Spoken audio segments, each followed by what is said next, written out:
The Administrative Services Committee will come to order November 2nd, 2021 at 1:35 p.m. All 5 commissioners are present for this meeting. The matter before the committee is an opening discussion on home rule.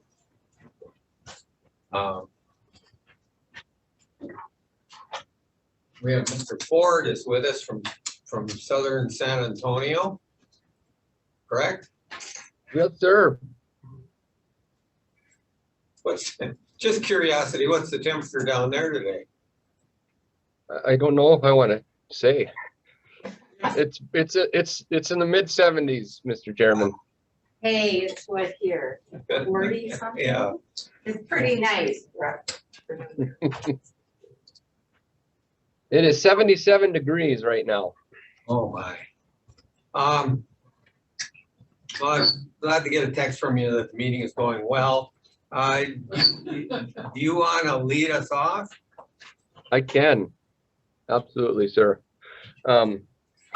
With that, I'll Ms. Wamstad and Ms. Nelson are gonna help me out here through the presentation. But Mr. Chairman, members of the commission, you've received a plethora of home rule information from myself, from Ms. Wamstad, from Ms. Nelson.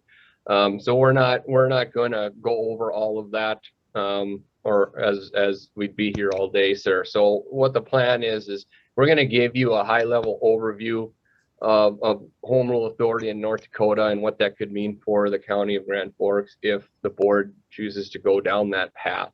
So I'll start it out just by saying that the North Dakota Century Code does allow a process for North Dakota counties to enter into home rule authority.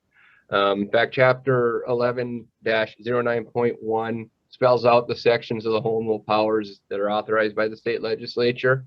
And if a county decides to go down this path, a charter must be presented to the voters, and the voters must approve the home rule charter. Ms. Nelson, I'll go to the North Dakota counties of home rule slide.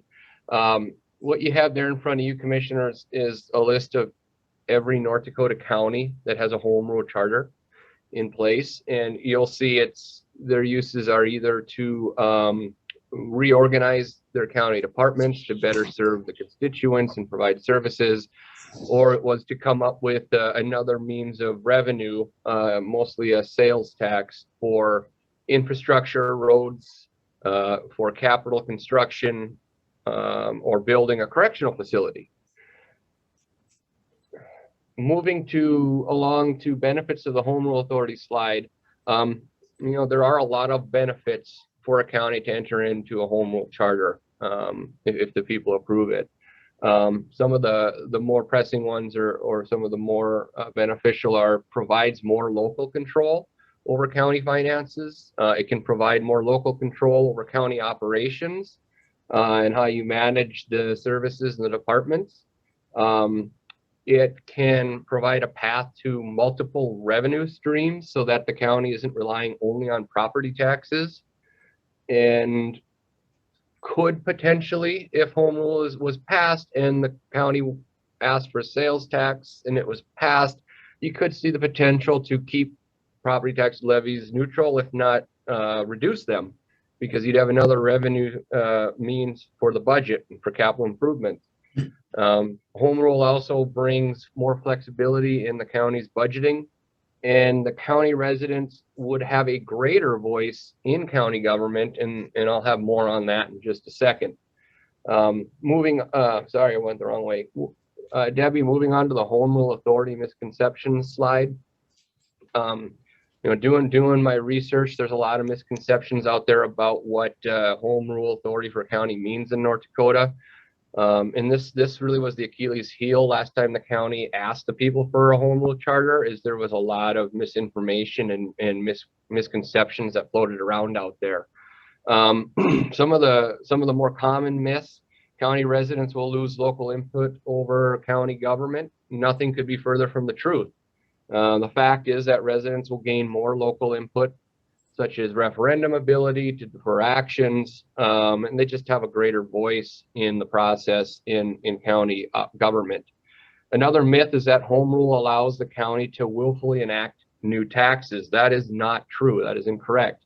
What home rule authority does do, however, is creates a vehicle for the county to ask the people for other revenue streams. So one example would be go to the people and ask for a 1/4 cent sales tax to repair the roads and build a juvenile detention center.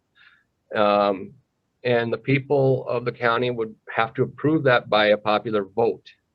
So the county cannot just willfully enact a new tax as it pleases. It has to come up with a plan and then ask the people to approve it by a vote. Another myth is home rule will change the way properties are assessed. That is incorrect. The county will still follow state law when assessing properties. Another myth is home rule authority will negatively impact cities, townships, school districts, park districts, and special districts, and that is incorrect. Home rule authority is restricted to county government. I just attended the intergovernmental partners meeting last week, and to refresh your memories, that consists of the county, the city, the school district, the park district, and the airport authority. And I discussed the fact that the commission was going to be discussing the potential of home rule authority at this meeting. And I received 2 questions from our partners. One was that does that impact us? I said, no, it does not. The other is, does it impact zoning? I said, no, it does not. If anything, it gives more local control in the zoning, but it would not impact the way zoning is done.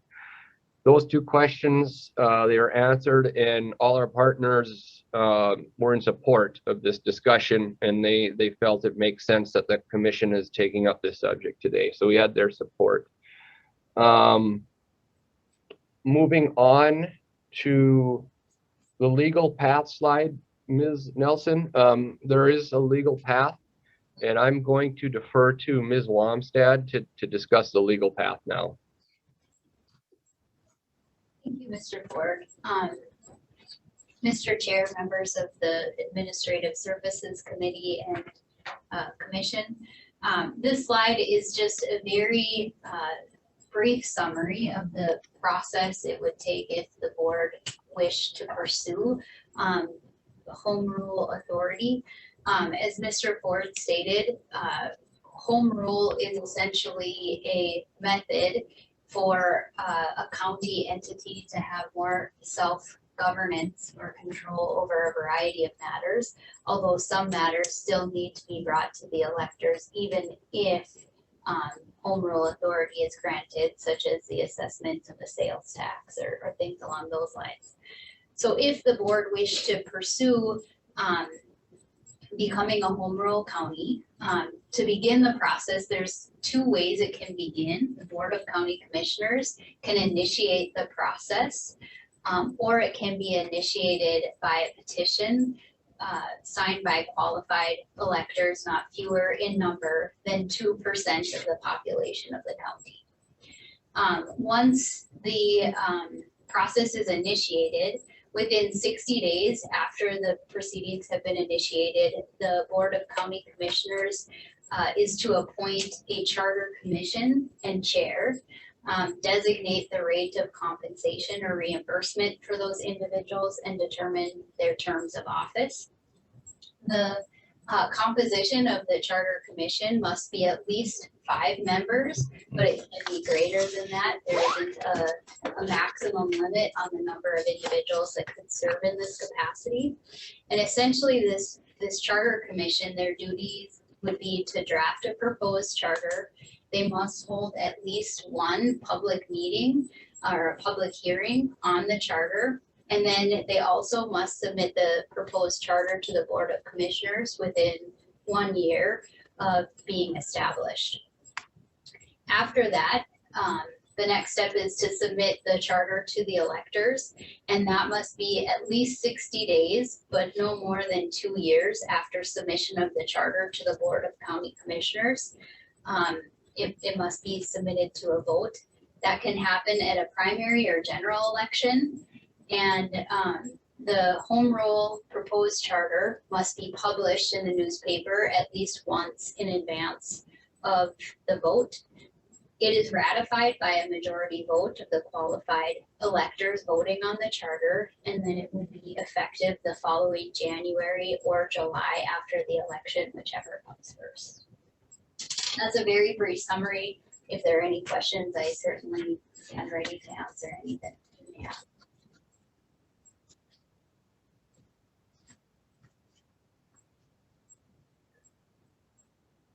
Any questions? And Go ahead, Mr. Ford.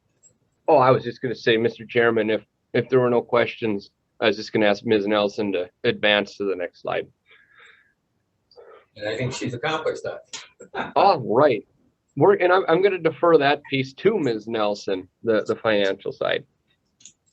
Mr. Chairman, members of the committee and commission, I found it interesting when we were going to have this meeting. I did research through Application Extender to find out about home rule and about the last time it came up, which was we had the vote in 2008. When I found out, and I probably had forgotten, that there was a vote in 1992. So the law changed in 1985, allowing counties to ask the voters for a home rule. And in 1992, the county did that. And the reason they did that was at that time, the auditor, treasurer, recorder, and clerk of court were elected. And they did not want to elect those offices anymore, and they put that in their home rule charter. So although they had the authority to do a sales tax, it was not in their home rule charter. And that was put to the voters in June 1992, and it failed. It was 41.7% yes. So it didn't fail as bad as the second time that it came. So that failed, but we don't have those positions as elected any longer, and we did that through the tool chest law, labor. And then in 2008, I brought up the home rule charter and the fact that we had a jail that was in jeopardy of closing, and we had to build a new jail. And we could use that home rule charter for a sales tax and pay for this jail that we didn't anticipate we were going to need. And it failed. And it failed. 16% said yes, and 84% said no.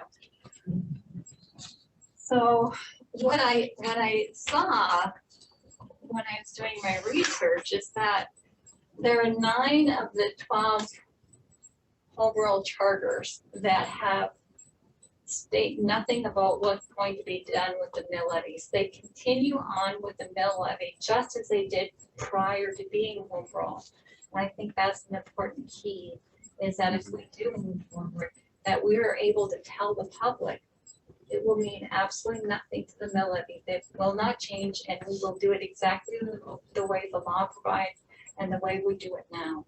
The only thing I would like to see is that we had a sales tax that we could use to offset that mill levy. And I'm hoping by doing it that way that it would pass. And it would be a reduction for the property tax owners. And then I was hoping that we could put exactly what sales tax right in our home rule charter. So if the home rule charter passes, it's for sales tax, and that's the only thing that's in there.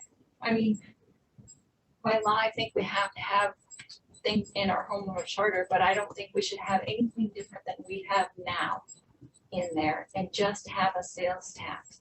And if that doesn't pass, then it doesn't pass. But the whole reason for the home rule charter is for the sales tax. Ms. Wamstead, when you talked about the vote, it's at 50%, correct? So like right now with the school issues, the school votes, they have to be a 60% to pass, correct? Like with the bond issues that they've had, now that changed, the state legislature changed that it isn't 50% passes a bond issue. For school districts, it's 60%, correct?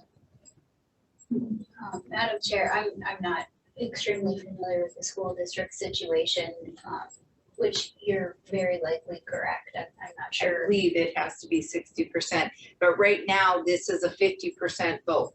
The majority rules. That's correct. Okay.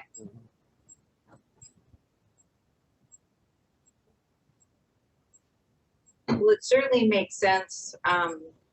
I don't remember specifically the 2008 vote, but I do remember the jail being a lot of parts of discussions, particularly that the press carried at that time. And I believe there were lots of myths, as Mr. Ford pointed out. People would lose control. They weren't going to have a say in anything anymore. I think there were quite a few myths that came out too, whether they were in the press or they just were kind of the rumors that were spread. Yeah. At that time. And I know in the 92 vote, that one of the issues, and I told Mr. Falk and Commissioner Knopf, that it was out in the street that those offices would be appointed, the auditor, the treasurer, registered deeds, but also the state's attorney and the sheriff. And people said, oh, no. We want to say who our sheriff is. We want to say and who our state's attorney is. So, Tom, maybe you remember that? I don't know. Yeah, I think that's fairly accurate. Yep. So, Mr. Chair, I think We solved some of that, or that solved years after that. Yeah, Anyway. yeah. Yes, Mr. Ford. I was just going to say, and Ms. Wamstead could correct me, but I believe changing how the state's attorney and sheriff is selected would require a change to century code. Right. That's couldn't even possibly be part of Right. it. no, This would not be part of, this would not be part of it. No. One thing, and we all know that too, one thing that this could help us is that if we wanted to down the road, we could have a county administrator under home rule. And I think that's something we have to think about. The large counties are doing that. The cities are doing it. It provides one spot. Doesn't mean that we have to do it next year or the year after or whatever, but it makes a pyramid of where the questions go or the problems go, and one person answers. Right now, you can run to any one of the five of us and get an answer that might be different than the other four. So, and especially on small items, that sometimes I get calls and I'm thinking, why am I being called on this? This should be handled at another level. But so I think that should be part of this. If we go in, we go all in or not, because we're not going to be able to go back and fix this again 5 years down the road. So in my mind, we're actually doing this for the commissions that follow us, not necessarily us. Yeah, David. We need to sell this thing with facts. Yeah. And myth busting as well, yeah, when we hear rumors. But the people I've talked to around Northwood and a few other places, they really see the fairness in a sales tax instead of everything being on farmers who own farmland, people who own their houses in town, renters aren't paying it, et cetera, et cetera. So I think the logic is on our side, but we have got to get the word out. And I see some of these myths they talked about before. For heaven's sake, we're gonna suddenly appoint the sheriff, even though the century code requires an elected sheriff. We just have to be on top of that. My question though is, how do we pick a commission? Where do we start figuring out who's gonna be on the commission? I think my guess is we have to just come up with some names, put them together.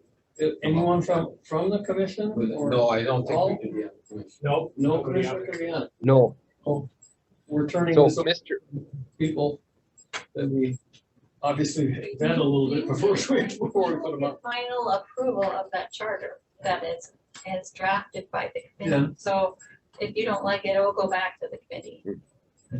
But see, the Mr. people- Chairman, there cannot be any commissioners. So if you do make a motion to establish a home rule charter committee, you cannot have a elected county commissioner on that committee. You cannot have county staff be a part of that committee. County staff myself, Ms. Nelson, we could support, Ms. Wamstead, we could support that you cannot have a county official on that committee.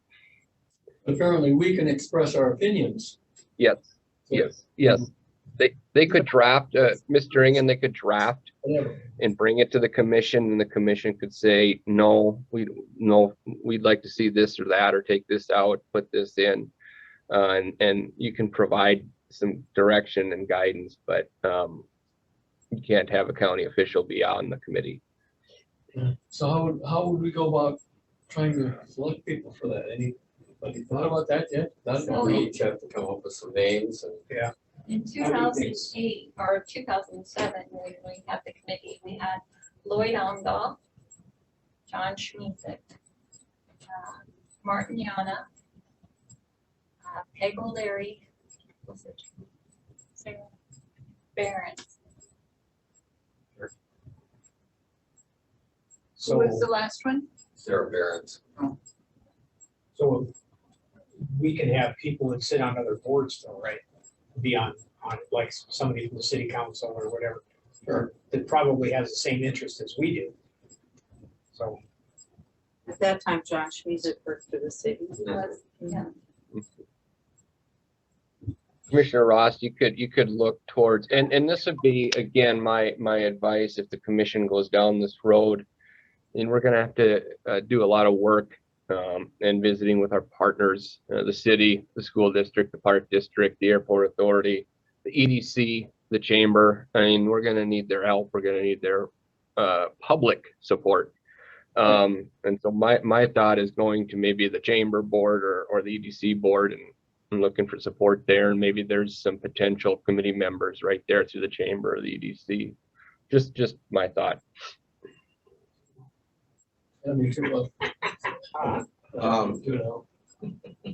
I'll throw this out.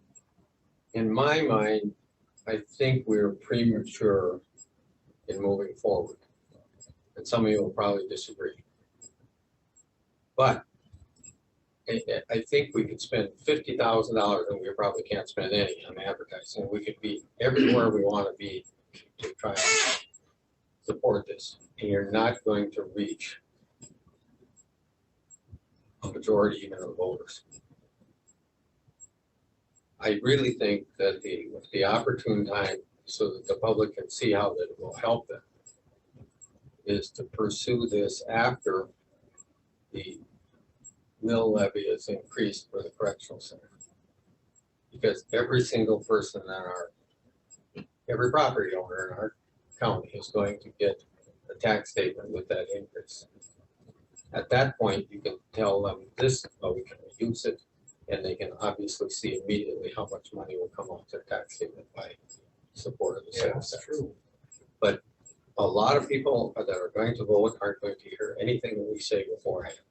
Not because they're attempting not to, they're just busy with their lives and it's unimportant at that point. Well, the other thing is, if you wait a little longer, I don't think this is an issue that should be on the ballot in 22.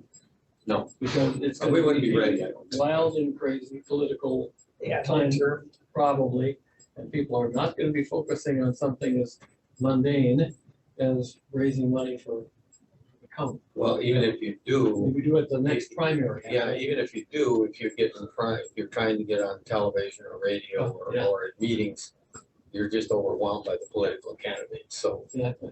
we're just 2023 maybe? we're a whisper in the corner as well.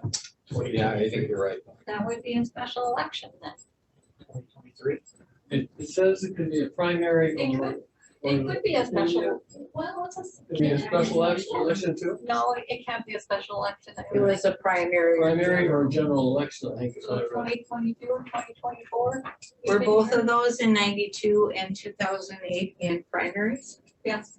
The 24 is really gonna draw. 24 would be terrible. But 22, I don't know if we can get it together, but that would be Well, certainly if you're talking about a primary, you're talking about 6 months. 6 months. Yeah. It's not long enough. Not gonna happen. Have to get the word out, I think. And I, in 2008, I think it was November, that it was discussed.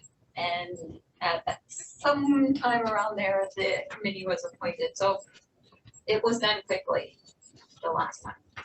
Let me ask you this, Ms. Nelson. When would we have to, Maybe a special election could help.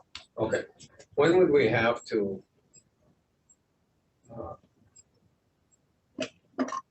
increase the mill levy to start paying on that correctional center? It's not gonna happen in 20. What, normally when do we have to start paying on a building? When it's completed? Or do we have to start paying as it's being erected? We will levy for it as it's going to be started. And that will be a condition of financing is that we're going to levy for it. Okay. Yeah. And I don't know how far we're away from starting on that. Next year, maybe? But do you actually think, my concern with if it's levied for and they get their tax statement and there's an increase, my concern that, this would be a way to reduce your taxes, maybe heard is, look it, they already increased the taxes because they're gonna get the home rule charter and then they're gonna increase them more. Well, they're gonna be increased no matter what. We have to build that correction. Right, I know they are, but I'm just saying that if you tie that again together with the correctional facility, they might trend to go back to the myths that they had in 2008. I think there's always that risk, but I think you'll reach more people that way than the other way. Yeah, and There's gotta be a lot of education on it. It is, and we need time to do that. But that's the thing, even though when you see the numbers on the paper, do they understand or will they believe it? Everybody wants to jump on board and then believing a myth before they believe something that's true. I mean, let's use COVID as an example. COVID has turned into this huge issue of don't want to grow an extra arm, don't want whatever. It's a health and safety fact, but it's become far beyond that. And there's a lot of myths with that going around. I guess my concern is with the way society is now, I would be concerned about tying anything when there's a building something, and I'm not trying to get away from that. I realize that there has to be a mill levy, but I would rather do some education and try to stay as far away from that as possible. The only problem with that is I think you'll reach less than 50% of your voters with that education. True. Well, do we reach 50% of our voters with tax statement? You reach That's a good you question. reach an awful lot of them, Yeah. more than you would any other way, but I think it's a way of showing that this is how much money you can save through this process. The one point that kind of came to me when you said that, Cindy, that when they get that tax statement, they gotta pay that chunk this year, or, in a few months, whenever it comes up.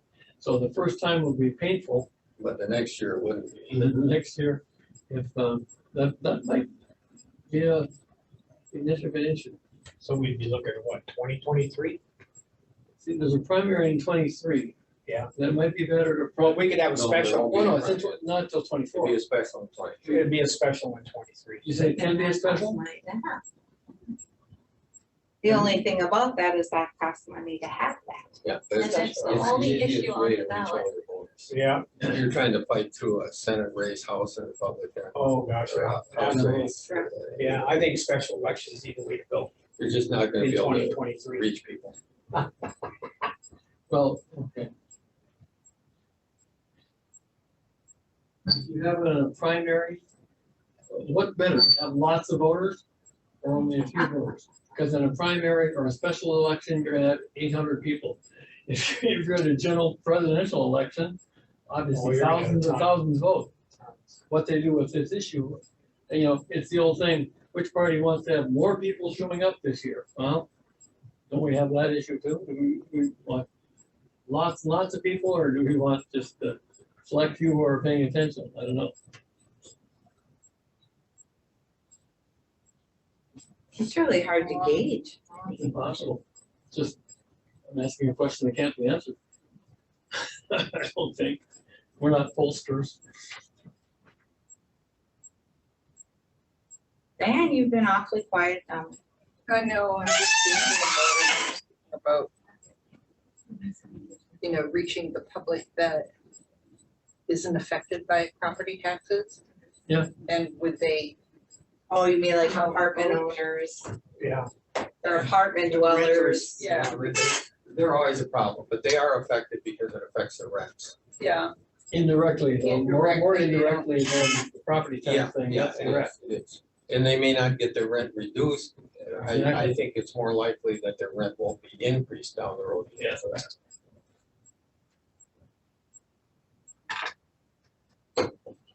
But I look at all these counties that Mr. Ford lists us, and really the large, I don't know, the 8 large counties and the 8 largest counties in the state probably. It's only us in Stark County that we don't have it. So every time, which you all know, I'm in Fargo quite often now as kids.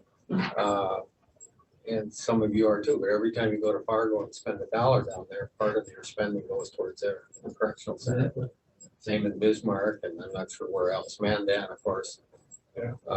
So every time we're spending money, we're actually helping build other facilities in other counties, but nobody is helping us. well, and if you take a look at it, I mean, cities home rule. Northwood has, And Northwood, yeah, and so a lot of our. We're behind Northwood, we're trying out loud. But I think the city was there, the last I knew, it was over $1 million a month that they were getting In the in city? sales tax. And it did not go down because of COVID, because our economy was decent. But I just think, if the public recognizes that, that's $1 million a month that the city is getting, which I'm glad they are, and I'm more than willing to pay that. So, but what the city has been able to do with that, as far as all kinds of, things, everything, and so it would afford us that same opportunity. And again, it's a tax, yes, that nobody likes, but it's so minuscule. And when you think about everybody that comes through Grand Forks and stops and shops or stays in a hotel or whatever, I mean, it isn't just taxpayers here, it's whoever comes to our community, to Grand Forks County. And so, and then you don't have the property tax increases, which is what none of us want to do. Well, I'll throw this out too. We may have to look at a half cent instead of a quarter cent if we want to fix the sheriff's problems as far as building goes.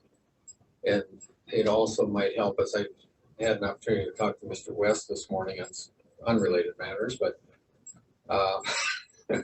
of course he brings up this meeting and says, well, that could be used for roads. And he's right. And we know that we have a problem out there. We are not going to be able to fix with the road budget, in my mind.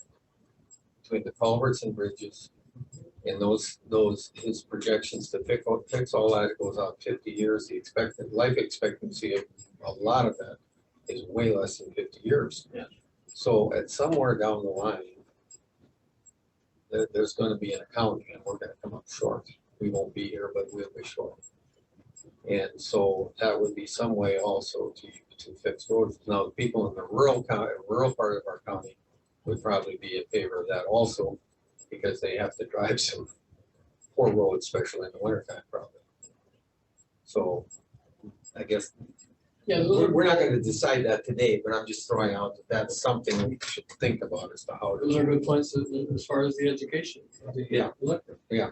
All of these things. There's more than we can do than just building a jail, which a lot of people find These other, painful. these other Mr. Chair, things that you know about have sunset provisions? I think a lot of them do. Yes, Mr. Ford. I had, per your direction, just for the commission's knowledge, per Commissioner Falk's request, I reached out to the city finance and tax director on the potential for revenue income on this subject. The city expects to generate 10 million a year from 1%. And she believes a county-wide at 1%, this is just using an easy number, at a county-wide sales tax would bring in more than 10 million a year. So I just throw that out there so the commission has a number to work with. And that, again, that's at 1%. Yeah, that'd be 1%. We're not talking. Yes, sir. Right. Because we're not talking 1%. Nope. But 0.5% would be $5 million a year, Yes, sir. roughly. So if our correctional center was 25 million, we could actually pay that off in 5 years. A little bit of the other man, but A little bit more than 10, yeah. Because we're paying some interest, but that would really. Without raising taxes to do it. Yeah, without any property owners paying any more in their home taxes than we are. The bottom line is that we need to make the corrections at the correction facility or make some changes there. Yeah. And so it's either property taxes or Yeah, it is. or sales Sales tax tax, yeah. that everybody pays, not just property owners. But if just using, let's say the 0.5%, if we gathered $5 million a year in sales tax, over 20 years would be $100 million. So it would cost us, it's 30 on that correctional center project, and let's say 25 on the sheriff's building, or let's say 30 there, just pick a bigger number, $60 million. We still have $40 million to fix roads, bridges, and other problems of the county with that money. And I don't know how we're gonna do it just out of our mill. When you look at 20 years ahead, and we're all retired. Right. Gone. Wow. Well, the highway money is not gonna fix those problems in the amount of time. Nick's got a great plan, but he knows in the end, it's gonna come up short. It's unfortunate there's such a mistrust nationally, Uh. all the way down on government, and it's disheartening, because we, I think, county, we work real hard to protect our citizens of Grand Forks County and provide the services that they need and keeps them safe and this is just another way to do that without cost to them, to the public, to the taxpayers. So, but it's a big hurdle with the distrust. I am sitting here thinking about it, and this is the way of selling this too, but instead of 40 million in our roads and bridges, you could put 20 million into it. And you could use $20 million to reduce regular mill and van property also, so everybody would get some benefit. Yeah. And then that 20 million, it probably wouldn't keep it reduced over the years, but it would keep it from increasing, is what I would guess now. But there's 4 or 5 different ways you can divide that money out. Okay. Anything else, Mr. Ford, after you listen to us ramble on? No, sir. It's purely a policy decision at this point, Mr. Chairman. Once we choose to go ahead, though, the clock starts on the things we have to do at a certain time, so we have to think through when that's gonna. Well, I'm gonna propose that we adjourn and we don't make an actual decision today, because we're not ready for the clock to start running. I agree. But we can think about it, come up with some more ideas, some more questions. Meet again on it. I think after the first of the year, though, we should decide if we're gonna move on something Right. for election in 2023. Well, and I guess I'm You can, can't do it. I don't believe you can. Members of the board, just for clarification, it looks like from how the statute's written, the initial vote must be held at a primary or general election. So I thought it's- But the statute provides if the proposed charter has been submitted to a vote of the qualified electors, the Board of Commissioners may call a special election to resubmit the proposed charter to a vote of the qualified electors of the county. So it would just be for a second go at it, that it could be a special election. Well, and I guess, you know, my concern too is time. You know, the facility, you know, not only do we have, you know, the juvenile detention to worry about, being in a very, very, very old location. You know, the sheriff's office is living on borrowed time, literally, in the police department. We see a need to add on to a correctional facility that has our, you know, that's already been built but is aging as we move forward. And my concern is time. And not to say that, you know, we blink and let's start this today and let's vote in June of 2022, but you know, maybe this process should have been in the discussion phase maybe 4 or 5 years ago. I can't say that, you know, we're behind the 8 ball there. It's time passed anyway. But as we move forward, I'm just concerned that particularly with the juvenile detention center, All True Clinic never planned on leaving their facility when All True Clinic had to. Something happened, it was a catastrophe, and all of a sudden they had to move quickly. That could happen with this facility. It's an old facility. You know, do we check the borings and how it was built and whatever? Yes, no, maybe. I just am concerned that I would love to say if we could do it in 2022 or early 2023, but I'm just so concerned that the longer we wait, and it may be a situation like the school district. They put the vote through, it didn't pass the first time for that bond issue, and they put it through a second time quickly. To my surprise, they must have done a heck of a good job of educating, or whatever the case may be, because the percentage went up, they were able to move forward. If we run into the same situation, we're gonna have a vote, whether it be in June or November, and if it doesn't pass and we need to do something in a fairly short turnaround time, I'm just very concerned that we're behind time already. But we aren't, because we're moving forward on the correctional center and the detention center True. through the mill levy process. So that's gonna happen no matter what. So this really doesn't impact. It doesn't, but I would so wish we could not get those two issues tangled up with each other. Because look at what was an 18% positive rate or vote yes rate, and It was less than that. something like that.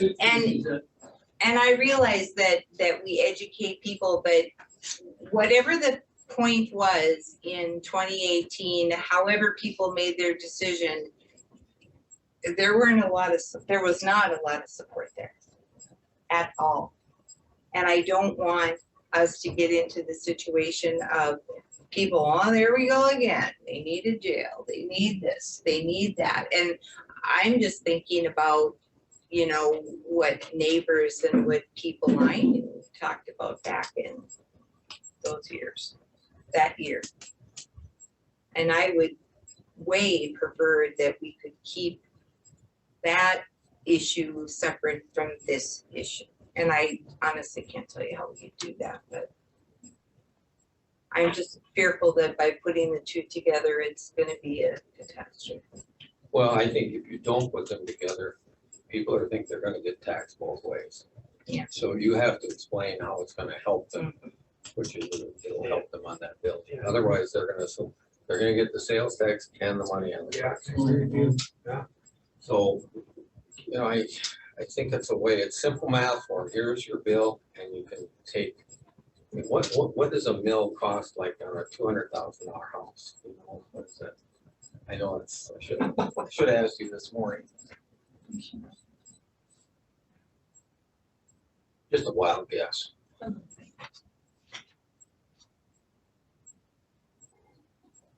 There's no wild guesses in this. No. No. Guessing not allowed. Yeah. Need to bring up the Q4, the next commission meeting. Give it a couple of sprays.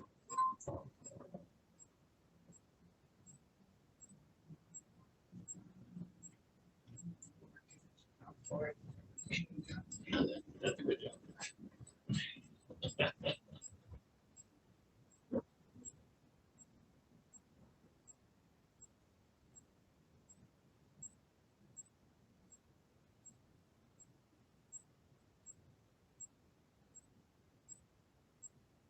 So $4.50 Six. per mill. How many mills? It's a 6 because nothing ever works out cheap. $47. Is that 100,000? 100,000. It would be $54 on a $200,000 home. It's not really a very scary number. Pardon me? It's not a frightening number. No, but 200,000 is kind of a minimal. There, that house, Yeah. we have an awful lot of houses. With 200,000. Yeah. So me, I'd rather pay the sales tax than that $54. Yeah. Yeah, me too.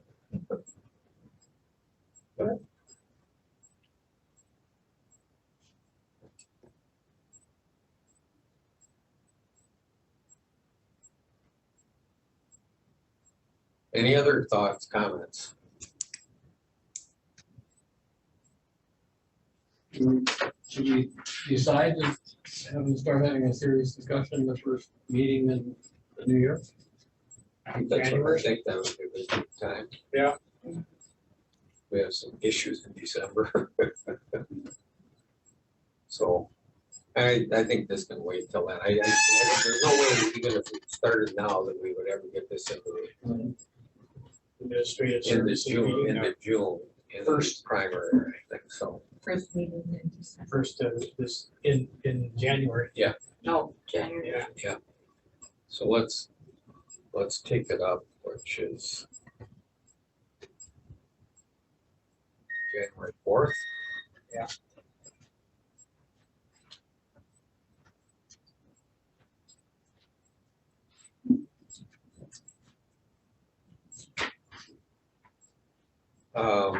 Should we say 2:30, Ms. Nelson? Sure. Oh, be nice. I am, I'm asking her opinion. You can respond any way you like to him, and we're fine with it. Okay, let's say January fourth, Yeah. 2:30. 2:30, yeah. January. Is that good with you, Mr. Ford? Will you be back from Texas by then? I should be just getting back from Texas by then. Yes, sir. Have you met with our good friend, Mr. Sawyer, yet? Oh, yes, I saw quite a bit of him yesterday. Oh, good, good. Well, I'll be looking forward to hearing what he had to say when you get back. Yes, sir. Anything else? Nothing else that we can actually discuss at this meeting we haven't noticed, so. Okay, I think we're adjourned then. Agreed, Ms. B? Agreed. Done.